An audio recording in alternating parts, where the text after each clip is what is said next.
So a quick disclaimer, I recorded this video before Andre Onana buttered up his gloves for the Lyon game yesterday, so after initially giving him the benefit of the doubt, I'm going to do a separate video looking at replacements for him, but I couldn't be bothered to go back and completely redo the video, so just factor that in when I'm talking about the goalkeeper, but I do talk about a Bayindir replacement, so you will get 2 goalkeeper suggestions in this video. But anyway, let's get straight into it. Okay, so this is going to be my April edition of who Manchester United should sign this summer. People seem to think that in my other videos contemplating who should be sold and who should be bought are my definitive opinions on what United should do this summer.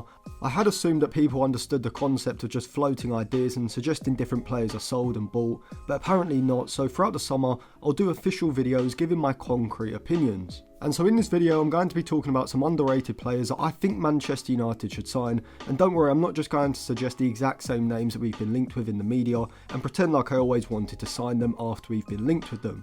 But before we talk about signings, let me just tell you who I would sell, just so we can see the budget we can spend. So Eriksen, Johnny Evans, Tom Heaton and Lindelof are obviously going due to their contracts expiring. Casemiro surely gets sold to Saudi Arabia. £15 million at least wipes off the remainder that we would have to pay for his transfer fee. Maybe we have to settle for something like £10 million, but we should be at least able to sell him for that. Toby Collier I'm selling for £10 to £12 million. Rashford goes for 40. Anthony I'm saying minimum £25 million at this point, due to the form he's been in at Real Betis. Sancho I don't even know at this point, but we'll get £5 million back from Chelsea. If we assume that his salary at his next club is half of what he's on now, which is £12 million, which goes down to £6 million a season, we pay off the £5-6 million of the last year of his contract, which we would get back from Chelsea. We should at least be able to sell him for £20 million, likely selling him abroad, and that will give us a total of around £100 to £105 million brought in already.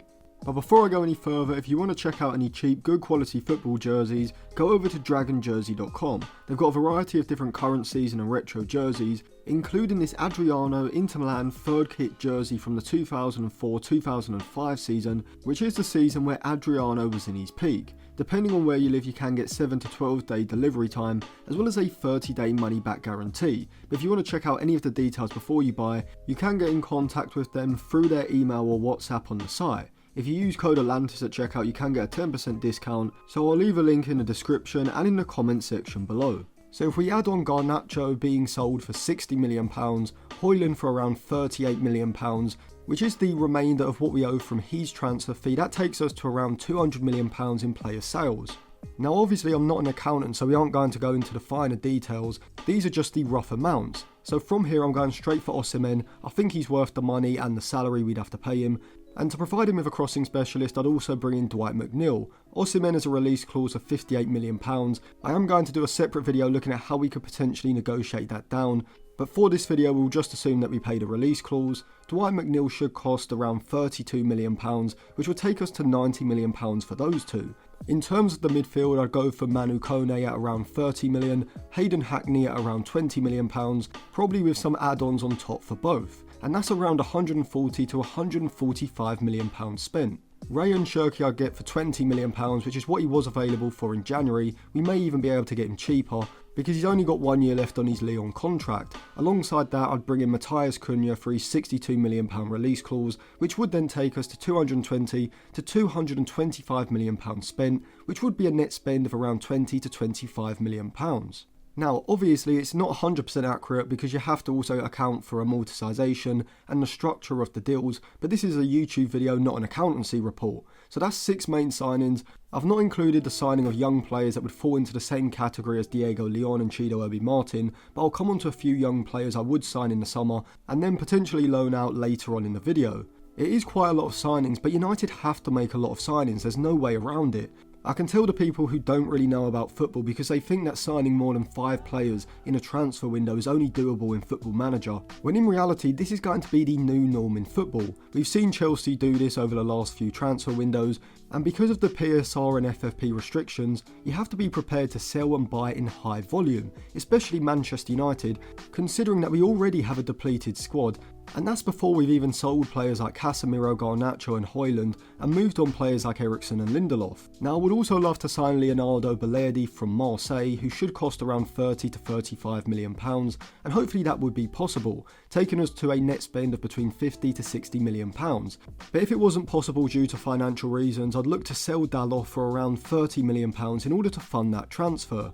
Potentially I'd also look to move on Harry Maguire if we had to, but given that he's 32, on just under £10 million a season and only has 1 year left on his contract, and we are also getting rid of Lindelof and Johnny Evans, with Martinez likely out till the middle of next season, it may be worth just keeping him for 1 more year, as we have already triggered the 1 year extension in his contract. I would look to keep Andre Onana because I don't see any standout candidates on the market that we could bring in, and so instead I'd look to sell Altair Bayindir and bring in another younger keeper who could be given game time in cup competitions and provide Onana with competition throughout the season, and then come next summer we can make a decision on which one to keep, but I'll tell you who that keeper is later on in the video. But now let me show you United's strongest 11 and bench against 2 different types of opposition. We'll first look at games against sides like Forest, Palace and Wolves, where the opposition is going to look to drop off, sit deeper and compact, and United are going to be controlling possession around 55 to 65% in the game. Andre Onana in goal, Mazraoui the right-sided centre-back, Balerdi the central centre-back, and De Ligt the left-sided centre-back until Martinez returns, with Balerdi and De Ligt potentially alternating depending on the opposition, the game state, and the phase of play. Dwight McNeil the left wing back with Ahmad at right wing back, Manu Kone alongside Bruno Fernandes in central midfield, with Rayan Cherki and Matthias Cunha either side of Victor Osimhen. On the bench you've then got Lenny Yoro and Harry Maguire, Patrick Dorgu who could come in for either Ahmad or Dwight McNeil. If it is Ahmad because he's moving to the right-sided interior forward role or just coming off, then I would look to shift McNeil to the right. You've got Hayden Hackney, Manuel Ugarte and Kobbie Mainoo as these central midfield options, and then you've also got Xerxes and Mount if he's ever fit, who can come into the forward line. Now it is true that we are a bit light in terms of squad depth up front. You could have either Ethan Wheatley and Chido Obi-Martin as squad depth options, but like with Harry Amas, Diego Leon and potentially Goodwill Kokonki, I think it may be better for their development if you send them out on loan, and I'm going to do a separate video where I go through the young players looking at the optimal loan destinations, so make sure you subscribe to the channel and click the bell for that. I think a front three of Cherki and Cunha either side of Osimhen is perfectly balanced stylistically, with Cherki playing the role of an Aganche or Trequartista, being given the freedom to float between the lines, dropping behind and in front of the opposition's midfield line, and being United's main playmaker at the top of the possession system, with Osimhen capable of holding a high position, receiving direct passes into his head, feet or chest, as well as running the channels as well, with Matheus Cunha providing dynamic ball carrying ability and movement in behind the opposition's backline from a slightly deeper position between the lines, replacing what would be lost with Garnacho's departure, against sides where United may want greater intensity out of possession in the press and are also going to be sitting off the opposition in our defensive shape for longer periods, relying on quicker transitioning attacks. I think this may be where you look to bring in Yoro for Mazraoui, adding height to the back three, maybe shift De Ligt to the right and also bring in Dorgu for Dwight McNeil. Take Cherki out of the starting 11, push Bruno Fernandes further forward, and then bring in one of Mainoo or Ugarte to partner Manu Kone in central midfield. You've then also got the young players who should be used as squad depth options throughout the season. Bendito Mentato, Sekou Kone, Jack and Tyler Fletcher, Jim Thwaites, Gabriel Biancheri, Jack Morehouse, Aidan Heaven, Goodwill Kokonki, Jaden Camerson and others as well. I think these signings provide us with a variety of different ways to create and score goals. McNeil and Osimhen should be a lethal partnership, with McNeil's crossing ability and Osimhen's aerial ability giving United a reliable way of consistently creating chances against deep defensive blocks, with Rayan Cherki's elite level creativity and ability to operate between the lines in congested areas, giving United a player who can create something out of nothing against sides who choose to sit deep and look to close off space centrally. Whilst in Matheus Cunha you have a player who's one of the best ball carriers and dribblers in the league, able to turn defence into attack when the opposition lose possession in United's half, where he has the ability to drive the attack forward at pace on his own, and alongside this both he and Bruno Fernandes and even Dwight McNeil as well have the ability to score from distance, something that can win United games when we aren't able to create too many high value chances. Leonardo Balerdi's ball playing ability should massively improve United in the build up phase and middle third, with his direct ball carrying and dribbling ability meaning that teams can't just drop off and give him space,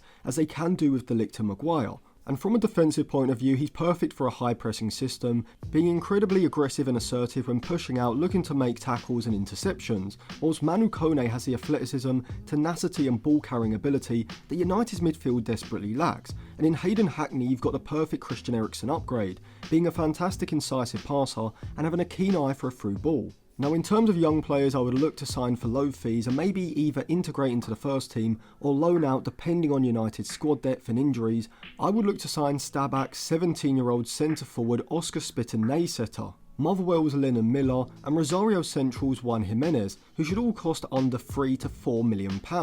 For the goalkeeper to replace Bayendir, I would go for either Yahia Fofana at Angers or Yevon Diouf at Rennes. Both should cost around what we could sell Bayendir for, probably between £5 to £7 million. Diouf may be slightly more, but the reason I've picked out both Diouf and Fofana is primarily because of how highly they rank for their post-shot XG minus goals allowed metric, where Fofana ranks in the top 1% and is actually top of this stat when compared against every other goalkeeper in Europe's top 5 leagues over the past 365 days, with plus 0.40 per 90, and Diouf is slightly lower in the 98th percentile with plus 0.31 per 90. Out of the two, I'd probably go with Fofana because alongside his incredible shot-stopping ability, he's also incredibly aerial dominant from crossing situations, being 6'4" but looking a lot taller when watching him play, with him also ranking in the 92nd percentile for the percentage of crosses he has stopped. He only has 1 year left on his contract at Angers, and so he'll probably be available for less than what we could get for Bayendir. I'm not 100% convinced on Fofana as the first choice goalkeeper. His ball playing ability would have to improve, but I think bringing him in as an understudy to Onana and competition, and then giving him game time in cup competitions is probably the best way forward. If we wanted another centre forward option, it would have to be a budget option, just because of the budget available. Someone either coming towards the end of their contract, probably over the age of 30, who we could sign on a 1 year deal with a club option of another year on a salary under £2.5 million a season. It would depend on price and availability, so I'll throw a few names who could do a job as essentially a third choice striker option behind Osimhen and Xerxes, with Wheatley and Chido Obi Martin being sent out on loan. Raul Jimenez and Danny Welbeck I think are two good options to consider, both of whom will be 34 by the start of next season and will have just 1 year left on their contracts come the summer. Alassane Plea maybe at Borussia Mönchengladbach, maybe Giovanni Simeone on loan from Napoli if it was possible. I mean, there are a few different options that we could go for at the end of the transfer window depending on who is available, but if we could get Danny Welbeck back at Manchester United on loan or for under £4 million from Brighton, I'd probably do that deal just to give us some squad depth up front without having to shell out a lot of money in terms of the transfer fee and salary. So let me know what you think of that transfer window, give me a rating out of 10 and put your thoughts in the comment section. And if you want to pick up any cheap, good quality football jerseys, go over to Dragon Jersey. I'll leave a link in the description and in the comment section below, and you can use code ATLANTIS at checkout for a 10% discount.